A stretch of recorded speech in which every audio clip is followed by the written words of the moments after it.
Ngayon pakita naman natin yung mga nagrereklamo.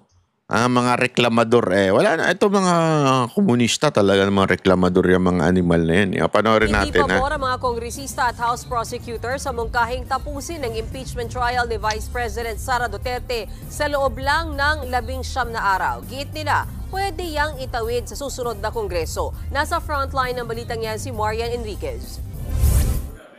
Hindi pabor ang mga kongresista at House prosecutors sa planong gawin ang impeachment trial ni Vice President Sara Duterte sa loob lang ng 19 na araw. Iminungkahi kasi ni Senate Majority Leader Francis Tolentino na umpisahan sa June 11 ang impeachment proceedings at magkaroon ng desisyon o judgment sa June 30, sakto sa pagtatapos ng termino ng mga nakaupong senador sa 19th Congress. Parang 2 araw lang yung nabibigay for presentation na evidence. And if you're going to divide it to yung 7 articles, that we really will not. Ito yung representative to ng one rider, nakalusot to Ano ba naitulong nito sa mga riders na kagaya nating mga riders? Si Colonel Busita, oo, meron naitulong, di ba? Malaki ang naitulong niya, malaking ginampanan niya bilang congressman ng one rider. Pero ito, anong naitulong nito sa mga rider na kagaya natin? Wala naman Pero bakit nyo binoto pa rin tong taon na to? Wala naman naitulong sa inyo to. Will not be enough time. We're not ready yet to say how much time we need, but definitely 2 days will not be enough. Giit ni One Rider Party List Representative Rog Gutierrez na isa sa tatayong House prosecutors, hindi kailangan madaliin ang paglilitis. Pwede raw kasing tumawid ang impeachment trial sa 20th Congress. Ganito rin ang sentimiento ng mga kongresistang nag-endorso ng naunang impeachment complaints laban kay VP Sara. We think kung hanggang June 30 siya, bibigyan mo lang ng isang araw, hindi siya enough, hindi siya sapat. Nagmamadali kayo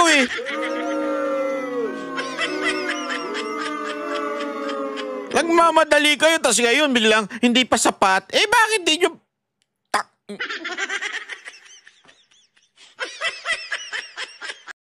Ako hindi ko rin maintindihan na sila pa yung alma ng alma tungkol dyan sa pagtawid ng 19th Congress papuntang 20th Congress.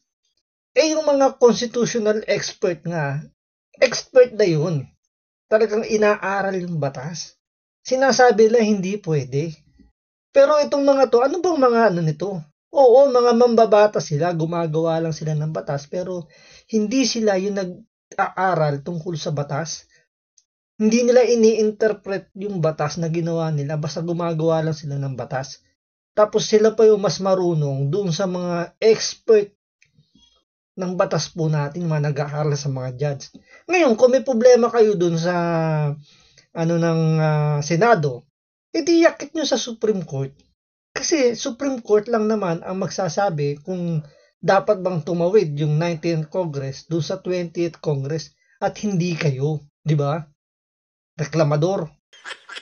Madali kayo tapos biglang aanuhin ninyo. At dapat masatisfy natin yung tanong ng mga taong bayan kaugnay dito sa impeachment.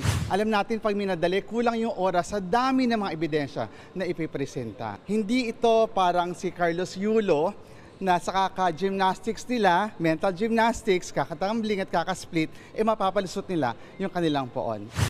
Bakit mahilig siya sa split, Talagang si Carlos Yulo yung kasi dahil babakat? Si Carlos Yulo talaga yung sample niya, Bakit ba ngayon ang mga nasa gobyernong hilig magpatawa kahit corny naman? Hindi, totoo, kapaka-corny ng mo, Ay natatumbling, mag-i-split. Tapos, ano yun? Anong kakornyan yun? Diba? Tingnan nyo Yan ba yung mga mag-i-interpret ng batas na pwedeng tumawid sa 20th Congress? Yung 19? Ganyan ba yung karakter ng mga magsasabing mali yung sinasabi ng mga constitutional expert patungkol dito sa impeachment na hindi pwedeng tumawid yung 19 papuntang 20? Ang alam lang magpatawa kahit corny na. Siya lang naman ang natatawa. Ika nga ni Banat Bay, di ba? Hindi yan ang ginagamit pagdating sa korte. Ang tinagamit sa korte, dribble. Hindi, totoo para sa kaalaman nyo. Yan ang ginagamit ngayon sa, matagal na actually ginagamit yan sa korte. Yung, pare, i-dribble nyo muna. Pa-dribble muna natin dun sa yung kaso, i-dribble muna natin. Sabihin, patagalin muna natin. Yun sa basketball, di ba? Pag sinabi mong dribble muna, wag mo munang i-shoot. Di ba? Kailan pa naging gymnastic yung tanginang yan? Napapaghalataan ka eh. Mahilig ka sa split. Ano? Hindi kaya pangarap niya yan dati? Nung bata siya mag-split. Tapos, nung nakita niya si Carlos Yulo, parang, ay, shit. Parang gusto ko yan. Ow.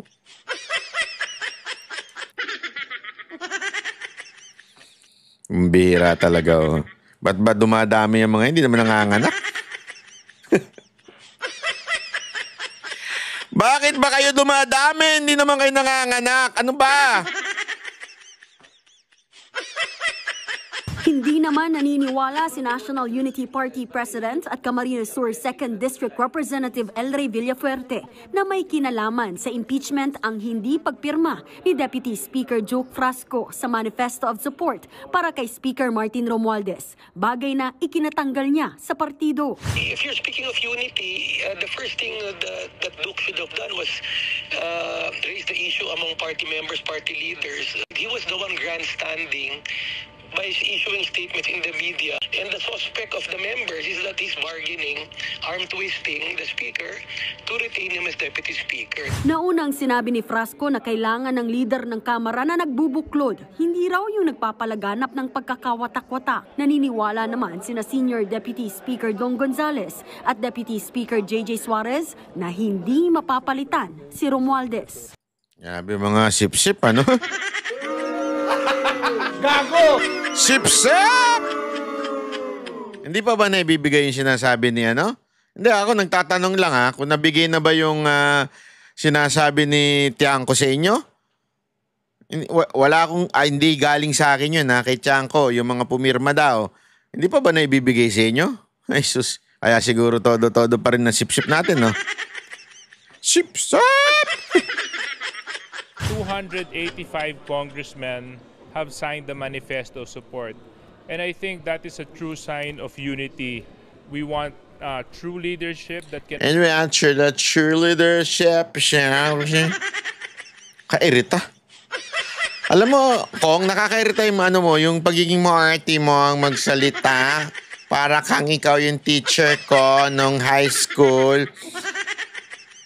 Really... Science teacher ko na lang. Ay, hindi pala. Mathematics pala. Science teacher ko, babae. Yung mathematics teacher ko na may pagkamaarte magsalita.